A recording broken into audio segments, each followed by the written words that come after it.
agents automating scientific discovery. Spruce Pine is the location of the mine with the purest quartz silica sand. But they just released their own multimodal language model. Aloha, everyone, and welcome to the Daily AI Show. Thank you for listening and watching with us today. And today is Wednesday. That means it's News Day. So we're gonna go around the table, find out everybody's most exciting or important news they have for today, and hopefully we'll get you informed about everything. This week has been a major week for news. Yesterday was all about Dev Day for OpenAI, but they aren't the only ones. So I'm going to throw this over to Brian for the first story, and let's see what you got, Brian. Listen, I'm going to pass it if you don't mind, only because God knows there was we could do what happened yesterday in the news. Never mind Dev Day. We could do what happened yesterday. But actually, I want to throw to Andy, and the reason is because Andy, you're somebody who bought the Rabbit R1, and Rabbit came out and said, hey, you know that thing that was really exciting that we told you were going to totally get called large action models, and you're going to be able to do these sort of agentic type things and all that? Yeah. And then so they came out and they said, hey, that's sort of going to be available. And here's the key, in a playground setting, which means, Andy, I think you're now the new official tester of large action models. What I did read on it, and of course, I don't know what'll work or what won't, is that they've gone beyond, Spotify and the initial things they had on there. And now you can go out to Google and you can ask for things. The person who wrote the article on ZDNet said that they did have limited success with saying, hey, go find me this product, then put it in my Amazon cart and buy it. And that did work. But then when they tried another one where they said, go find me the best iPhone 16 at Walmart, it tripped up on CAPTCHA, which we'll see a lot of that. That's a tough thing for AI to get past. So just curious if you read about this, Andy, what your impression was. I know you have the Rabbit. You're on mute. No, I haven't tried it. And I'm curious, you said it's in a playground. You mean online, not on the Rabbit? Well, they do call it the rabbit hole, which I thought was hilarious. That's right. That's the rabbit hole is the online interface to the Rabbit system. Okay. But what that means is that the paperweight that I have, beautiful orange paperweight, isn't really involved in the large action model yet. Now, eventually, you can imagine that if you set up certain, configurations in the playground, you'll be able to access those from the device. So I'll definitely dig into that, and I'll give you a full report, the Rabbit report. That sounds like a future episode. That's what everybody was waiting for, right? Was the large action model. That's what made it sound cool. So even if it's a little bit of that, I feel like it's kind of a win, especially for anybody who bought it. Because you affectionately call it a paperweight, and how cool would it be, Andy, that something that, look, it was at a price point, as you said, you were comfortable giving a shot to, but $100, yeah. What if it comes back from the dead a little bit here and actually ends up being something that you can use a little bit? It would be a cool little success story. Yeah, for sure. Okay. Well, I got a quick story. I always like to get these AI and science stories out there so that, people can hear about all the good that's happening. So the one I think, of the two science stories that I have, the one that I think is the most long tail is MIT has come up with a way to, or for robots to be a little more discerning and pay attention or focus on the things that are important to their task. Now, I know this doesn't seem very, flashy or anything like that, but right now, AI and robotics or robots in general, or the embodied AI, if you will, the big hurdle they have right now is they have to have enclosed environments and they have to identify everything that's around them. Then they can break down what it is and how important it is to whatever task that they're given. But what this allows them is to act a little more like humans in the fact that when you're thinking about your goal, you really toss out or you filter out a bunch of information that isn't important. So this is that part. This is the part that allows them to focus on the task at hand and determine with a flexible structure whether an object or an item is important to the overall task. Again, not flashy, but this will be a huge foundational system or framework probably for robotics for years to come, because that's one of those big hurdles in robotics development. And the other quick one is, do you want or can you imagine tiny little microbots working together, sort of like a train, to move surgical implements in your body? Well, I've got a deal for you. No.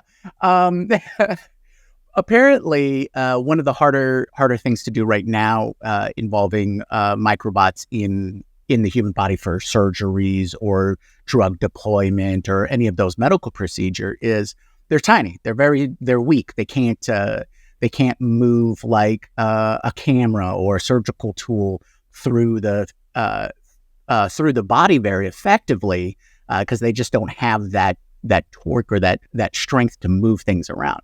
Well, they're starting to train them to work together. So they described it as like a chain where they'll connect with each other so that they have the combined strength to move, like, let's say, a endoscopy, a camera, through the colon or anything like that. So teamwork makes the dream work. That's essentially those two stories. So I have a related, at least in the domain of science, I have one that I can follow you on. It's just a short one, but there's a paper on arXiv right now. It was just released called Sci Agents, Automating Scientific Discovery. And what this is about is a group of agents against an ontological graph. Ontology meaning like the entire knowledge space of all the scientific records and publications and everything else. And it autonomously advances scientific understanding, exploring novel domains, identifying complex patterns, uncovering previously unseen connections in this vast scientific data. So here's the promise of AI and agentic AI actually advancing science rapidly. And so this new article, this new research paper, Sci Agents, I also encourage you to use Notebook LM, upload that paper to Notebook LM and have a little podcast about it. That's going to be the way we digest these very deep and technical scientific papers. Okay. That sounds awesome. I'm definitely going to do that because I love AI and science. They're the most fun stories. But I do want to get Karl on here because I know in the back channels, Karl was letting us know that he wants to do a whole show on OpenAI Dev Day, but we do need to mention it on the news day. So Karl, do you want to give us a quick breakdown of everything that happened at OpenAI yesterday? Oh, sounds like you're muted. You're muted, Karl. Yeah. The look on his face. We know what you said there. Well, look, I can get it started with some of the things. All right, that sounds great. When you're ready there. But I was basically just reading up on this. I sort of missed this yesterday, as far as like, I don't even know if I could have watched it live or whatever. But I wasn't watching any like real time feedback or anything like people were doing with the debate last night, with the VP debate. So there seems to be four main areas that I kind of saw. The fourth one, I think, is the one that's really kind of like the most exciting. They talked about, I'll just name it really quick. So there's model distillation, prompt caching, vision fine tuning, and then real time. And I think all of them are worth talking about. Like Karl, we were saying, like, definitely have a whole show on this. But I would just say real time for me was the one that is the most exciting out of those because of what it potentially could do. It just sort of, it's one of those things where you hear it and you go, oh, that kind of lights me up as far as like what the potentials are. And so just really quick before I throw it back over to you, Karl, if you're ready, it just said, with real-time API, audio is immediately processed by the API without needing to link multiple applications together, making it much faster, cheaper, more responsive. The API also supports function calling, meaning applications powered by it will be able to take actions like ordering a pizza or making an appointment. Real-time will eventually be updated to handle multimodal experiences of all kinds, including video. And then just real quick here on cost. So to process text, API will cost $5 per 1 million input tokens and $20 per 1 million output. When processing audio, the API will charge $100 per 1 million input tokens and $200 per 1 million output. Says OpenAI says this equates to approximately 6 cents per minute of audio input and 24 cents per minute of audio output.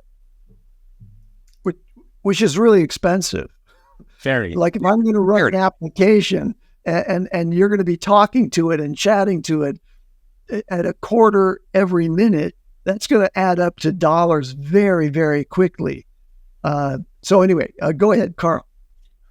I think just on that, they do have the audio in chat completions API, which is, I think it's a little, it is. So I thought it was going to be cheaper, but it isn't. When I was just reading through it, I thought it was cheaper, but it isn't.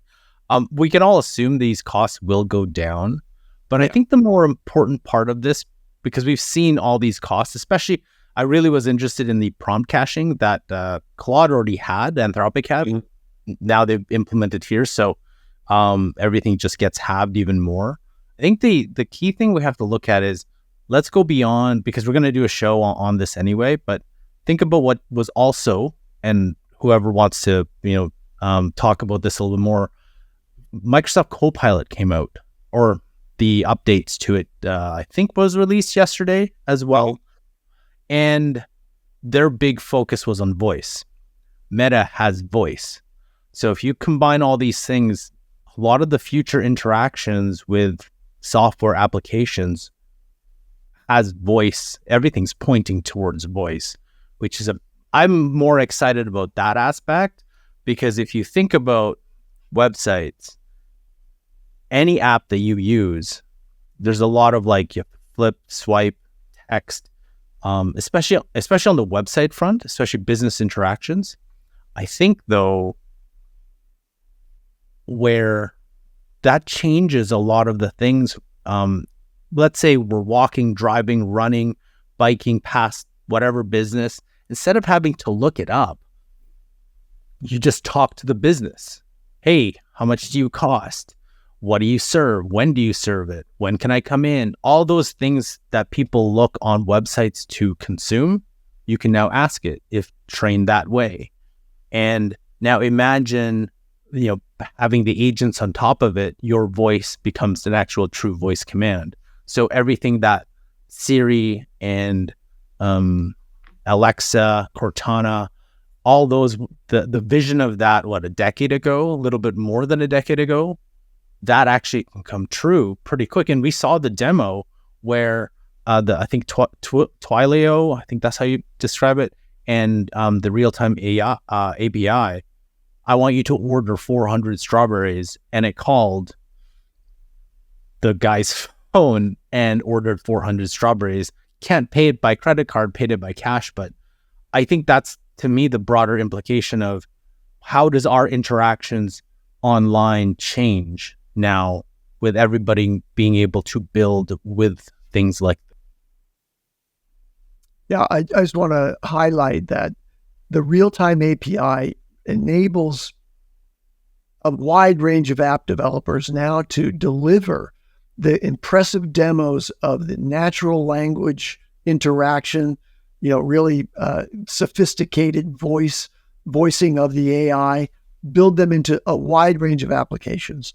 So and the implication is that eventually the keyboard and text and typing is going to go away because we're going to be talking to our computers.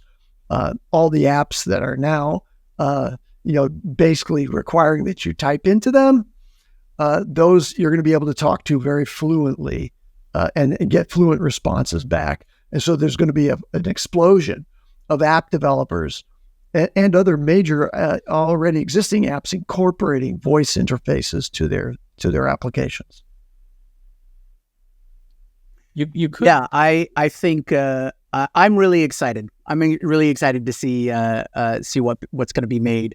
I already got a whole bunch of ideas. I won't take all of your time because we're we have a huge well of ideas that we want to do, but only so much time in which to implement them. And it looks like Beth was able to join us today. So Beth, you're on the hot seat. What's your most exciting story? All right. So Hurricane Helene did major damage in Florida and then went up further and did major damage in North Carolina. One of the places that has extreme damage in North Carolina is Spruce Pine, North Carolina. And people may remember that way long ago, we talked about the supply chain for chips that power AI. And Spruce Pine is the location of the mine with the purest quartz silica sand, maybe is what I'm saying. So there's a lot of stories about like, what does this mean? The first things that I saw was like, oh, there's no replacement for this. And this is going to be a major problem. The most recent stories that I've seen haven't said when Spruce Pine will be able to be back in production, but it is the most cost-effective, purest source, which is why it's being used. But it's not true to say there are no other sources. There's no purification process. There are some other sources. The top two in the article that I read said China and Russia, so I'm not sure that helps us. But there are other places that produce like 99% as pure as that, and are also there are purification processes that are more resource intensive, which means more expensive. But the initial thing that kept coming out was like, this is gonna do horrible things to the supply chain, and things may get expensive. But I'm not sure that it would be the total, like as soon as that sand runs out, there's absolutely nothing. So just a heads up if you're reading some tech stories, because that first thing was like Spruce Pine is all there is, and it got hammered. And I haven't seen anything about the status of the mines because, of course, the community got hammered, and that's the first that's the first important story that's coming out of North Carolina. But that's my story today. Was there any speculation on the numbers thrown out, what they expect, like price increases or anything like that? I mean, it's super early, though I don't know if there's anything like that. But. No, and I'm saying price increases. None of the articles I saw said price increases. They were just like, the purification process is more resource intensive. And there are other sources that are not quite as pure from these other places. So it seemed to me, and the reason that I was looking, also like our hearts go out to everyone affected by that hurricane. And the reason that I was looking was because early on, way before hurricane, just like, hey, let's look at the supply chain as things are ramping up, right? Nvidia can't produce as much as people want to buy, but there are other limitations. And one of the other limitations was Spruce Pine supplied like the product for everyone who made chips, and that's because they were the best. Maybe they are the best when they come back.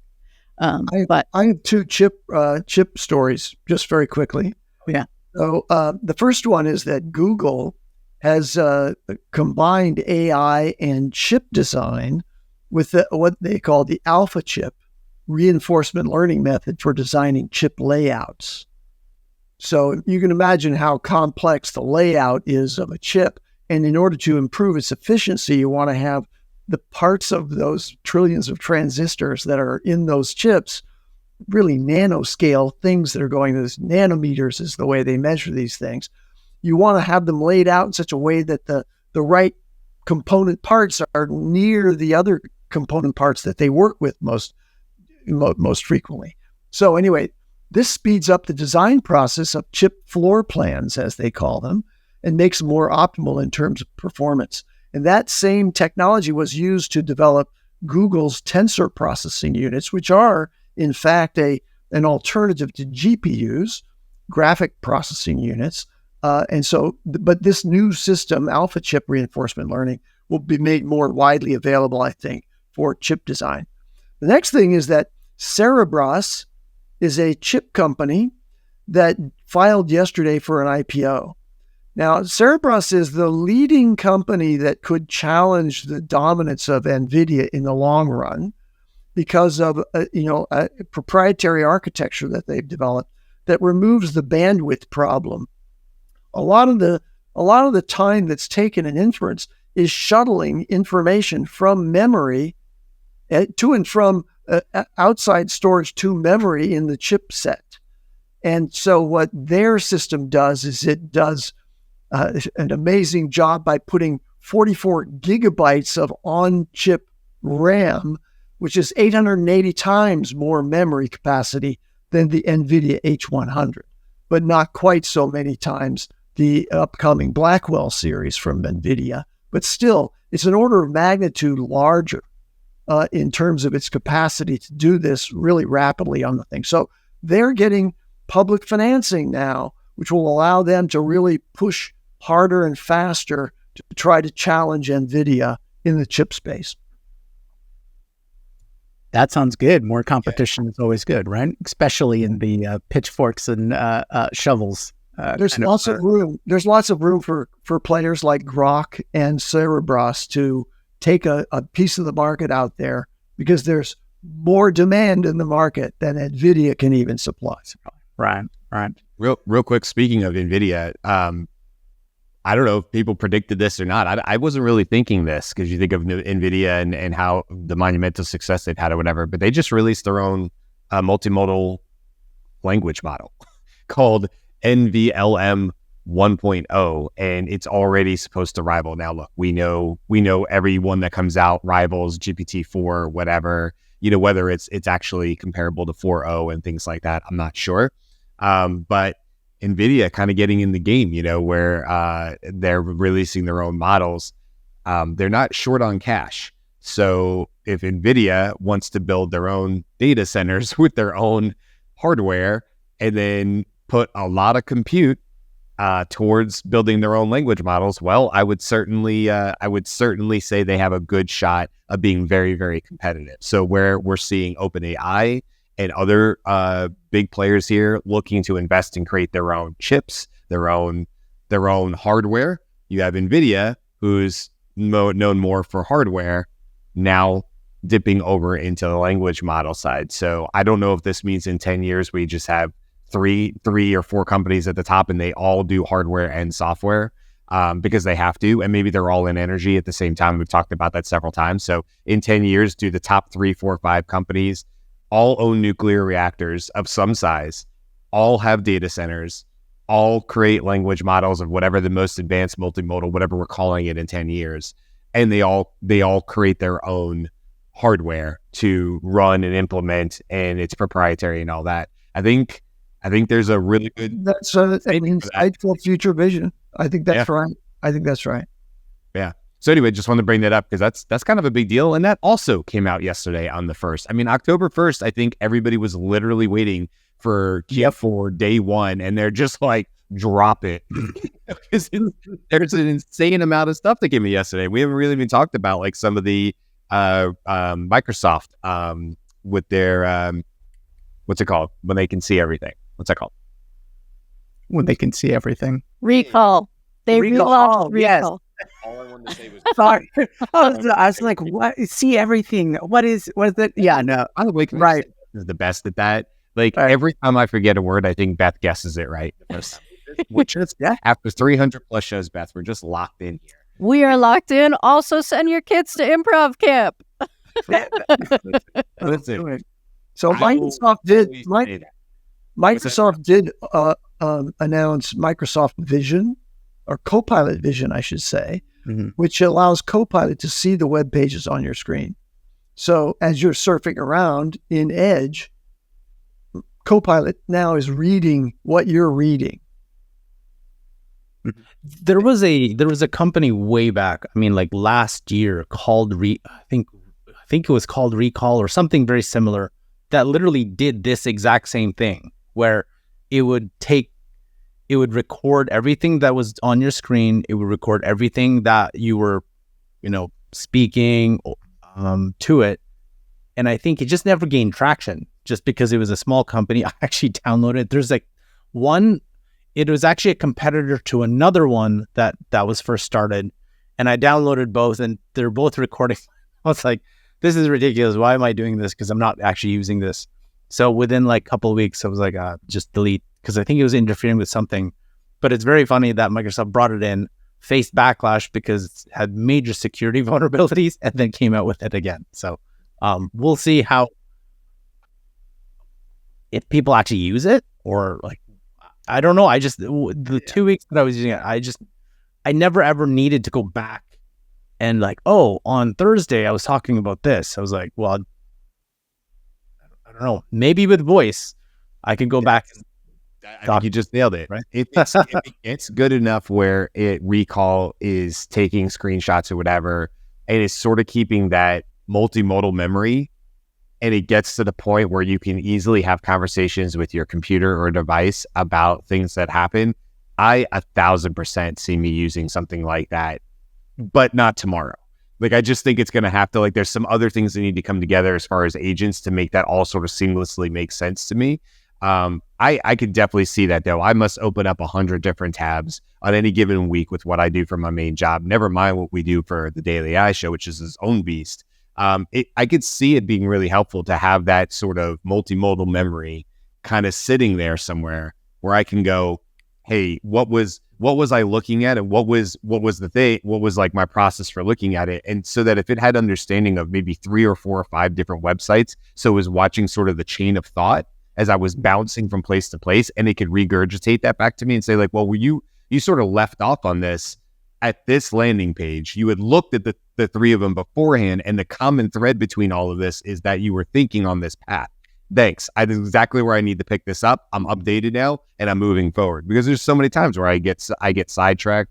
Other customers, clients, coworkers need stuff from me, and I abruptly stop. And I don't stop and write notes really quick like I should and say like, this is where I'm leaving off, like a doctor's note. I should do that. I don't. And so what happens is there's a lot of just natural forgetfulness that comes along with, if I don't pick up that ball on that research topic, till a week later, man, it would be so nice to get caught back up really quick with my own brain. So I just don't see me using it tomorrow, but I do like the idea of it. We'll just have to see how far it goes, I guess. And I like the example that you gave. For me specifically, it's got to be on hardware though. I don't like the idea of that information having to be constantly set to the cloud to process. So I'd want an hardware model to be able to do that. And that would solve a lot of the security and privacy concerns as well if it was just all localized to my machine. So maybe that'll be part of the evolution of it. But I do really like that use case. Now, I wanted to make sure before we closed up for the day that we quickly go through California's AI laws that they passed, especially since Governor Newsom just vetoed the big controversial one, SB 1047. Now, just a little background, SB 1047, the reason why it was contentious is the AI companies, which most of them reside in California, didn't really like it. And I believe the governor gave his reasons as it being a little too vague, right? It was written to try to address AI companies and their responsibility if there's an AI disaster. But it was so broad that it didn't break down what kinds of disasters without any detail. And he also said it would affect AI companies no matter how big or small they were and things like that. So he kicked it back so that they can refine it a little more. But they did have they do have almost like 18 other laws that they went through, and just broad strokes, the things that they cover is AI risk. So they created, they passed a law so that they could have their Office of Emergency Services analyze potential risks of generative AI. Training data. So companies will have to identify where their training data is coming from in a broad sense, not like you getting it from, this person or anything like that, but whether it be collecting from their services or using licensed material, things like that. And I think that'll answer a lot of the current cases about copyright infringement and things like that. Privacy. So all of the California privacy laws will now extend to AI and AI systems. Education. This one I like because it was about, there was two of them, and one of them was to include in part of their public education system to include AI literacy, which I think that'll be huge for a state as big as California, right? And how large that public school system is. And then the other one is, to the counterpoint, is to have superintendents create working groups so that they can study how AI will be used in their education system. So I think those are two of the most important ones for future AI literacy. And this is an interesting one.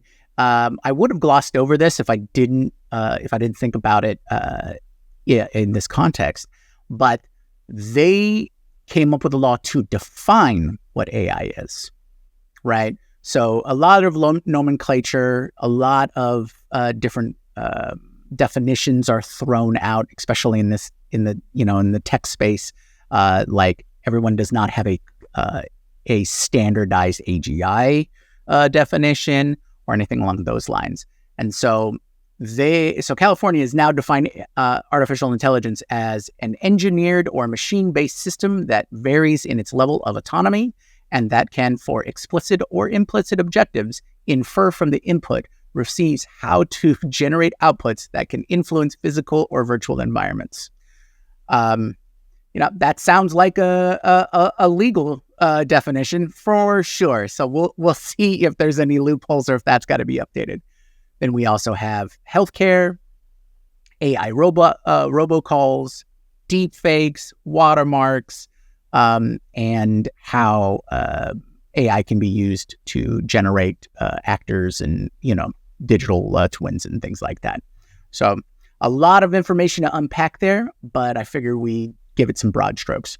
Now, does anybody have any other story that's really pressing and they want to talk about? Andy, go ahead.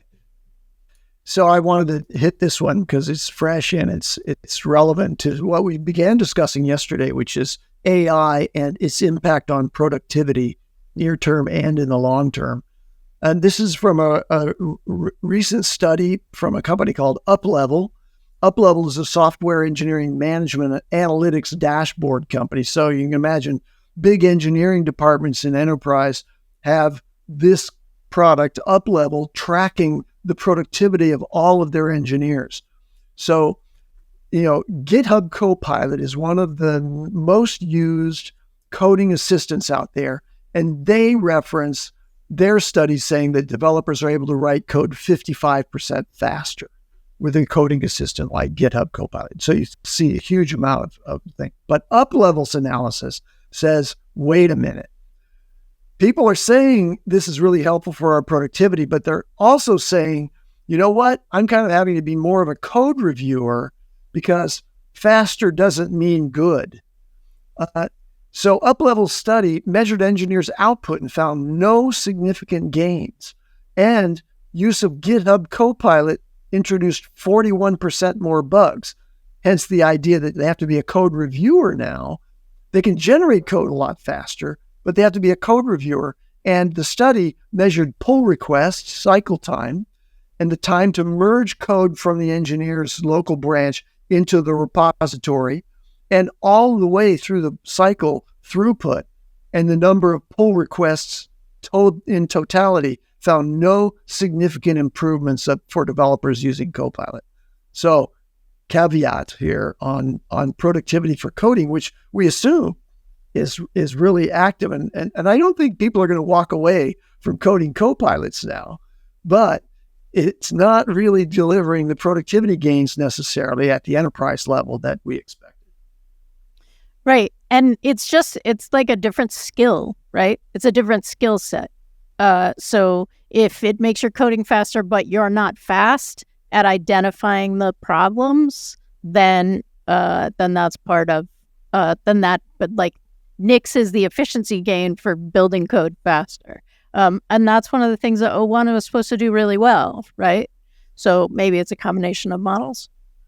The one last story, and I know Brian has one too, is Scale AI is just did an IPO, and Scale AI is basically a data.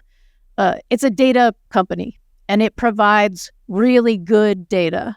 And it used to provide really good data to a small set of use cases, and now it's basically is looked at as the main source of high quality data for current and next models. And so their IPO, and more conversation about that is something to watch. The CEO, I think, is 27. So it's also a next generation kind of thing. And one of the things that is likely to differentiate the next level of models that are going to come out in the next 6 months is their data. Because of course, right, we've already seen they've eaten all the data. Now we have to go to the crappy data, or we have to transcribe all audio, or whatever that's going to be. And this is to a certain extent the answer to that. So. And I love that. And by the way, that's not the company I work for. I know that gets confused too, because I work for Scaled with a K in it. And also a D.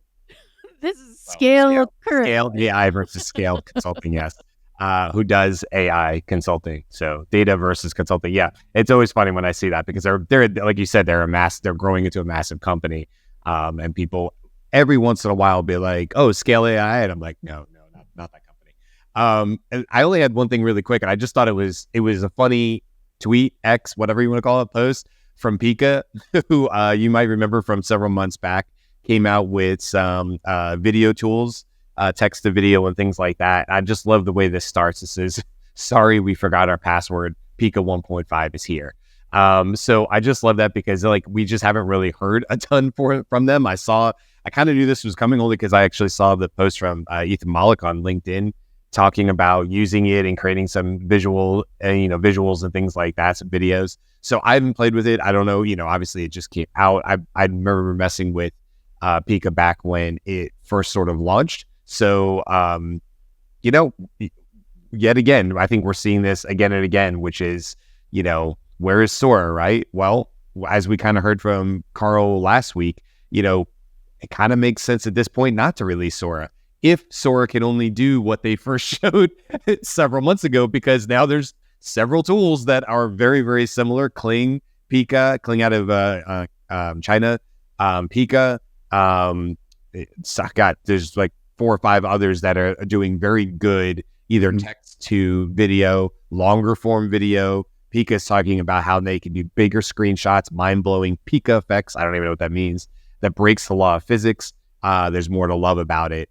And they're showing, I'm watching on my other screen, and they're making a dog inflate, and they're also making things melt. I guess those are sort of the Pika effects you could do. So go play with it. I'm not sure if there's any free credits in there or anything like that, like they used to be, but if I was OpenAI, I'd be like, there's really no rush. I know we talked about Sora, and that's great, but everybody wasn't nearly as far behind us as everybody maybe initially expected.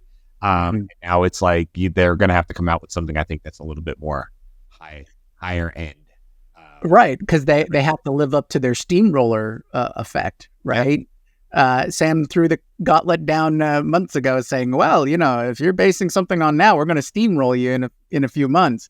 Yeah. So that makes total sense to me. It's Runway's been in the news. They're making Hollywood deals. Stability got James Cameron. Pika's releasing their their latest model. I do like the anti-hype version of their campaigns, or just campaigns in general. Yeah. Because it's so polished with Google and other large foundation models. So the smaller guys, they'll just going the counter campaign with just like, oh yeah, here's this. Like Mistral is the king of just dropping without saying anything. I mean, I look at Pika and I go like Snap or Snapchat, but Snap and company should snap them up. Pun intended on that one. Or like a Meta or something like that, because when you look at what they're doing, it definitely has that more playful side. And I look at that and I go, oh my God, yeah, Pika 1.5 looks like it's built for fun on social media. And so when you look at a Snapchat, and I thought it'd be dead years ago, but Snapchat has continued to be relevant with their filters and things like that. And then you look at something like this and you go, yeah, I don't know. It almost seems like there's an acquisition looming for something like this, because they seem to be building and showing with Pika effects. That's a very social media, Gen YZ, whatever, alpha type thing, with like fun effects, kind of like what Meta has out there. So I guess we'll have to find out. But Justin was asking, like, so you're saying Sora wait likely to continue how many days and counting? I don't know, Justin. We'd have to look how many days we're at on Sora. But yeah, I don't think there'd be any rush at this point unless they have something that's significantly either better in quality, length of video, cost obviously would be a huge one, because we know Sora initially was very expensive to run, and we never even got to what the projected pricing would be for that. So we'll have to find out, as that goes. And estimates were that Sora took 10 minutes to generate the time, and like that's a non-starter. You can't be more expensive and longer. I mean, right? Like, unless your output is like 10 minutes long. Yeah, that would be just a couple seconds. None of them could do that. I mean, if it's movie studio quality, what's 10 minutes, right? If the output's going to be great, that's nothing. But is Sora supposed to be for us? Which case 10 minutes is ridiculous. Nobody's going to wait for that for an idea to pop up or whatever. But if you're James Cameron, even though that's not what company is associated with, but if like you're a movie studio or whatever, and it's giving you consistently good shots that you can now use as like part of a indie flick or something like that, 10 minutes? I mean, I don't know though. It just depends on the quality of it. I know we're getting off topic here. Well, and it's based on your prompt, right? So like 10 minutes to get something that you thought you prompted, but it didn't get what you meant. Perhaps. Times like 2 hours is like, no. Now we're way beyond that. This is helpful. Yeah, it can't be really used for quick ideation on it for sure. If it made it a sketch first, if it was a quick lo-fi sketch that could be done in 30 seconds, even if so you're saying like a storyboard of the scene before the actual scene? I mean, I'm just saying, technology should follow what we're already doing, and storyboarding is a very fast way to see if what you put in your prompt would in fact be what it's doing. And if the AI was smarter to come back and go, look, before we spend time and money on your money on this, let's just storyboard sketch this out. It'll be like flipbook quality, but this is basically what we're thinking. Is this what you were thinking of? And then you could look at it and go, oh yeah, no, I didn't mean like that when I said sunset or whatever. And maybe there's some iterations there on It's a good idea. And those are as when you're ready to hit go, hit the expensive button, then let it render essentially, right? This is exactly how it's been done forever and ever and ever. So it seems to me that it makes sense for these AI tools to follow a similar path. Now again, those are other upper level, but right. Those are happening in other AI video companies. Like it is a good idea that people not Sora implemented. Yeah, doesn't surprise me. Yeah, right. Okay, Luma Labs, let's see it. You're already in the storyboard space. Let's go. Yeah. Okay. Does anybody have another story? Otherwise, we're definitely on time. Okay, so we'll wrap it up for today.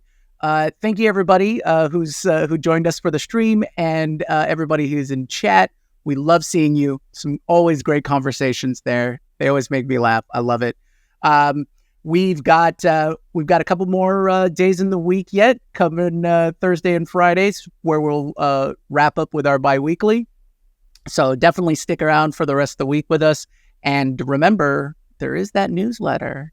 Please take a look at it. It's getting better and better. And I'm really proud of the work that Brian's really done on the newsletter. Fantastic information on that. So you can always sign up at thedailyAIshow.com, and that comes out every Sunday. Until then, we'll see you tomorrow. Bye. Aloha.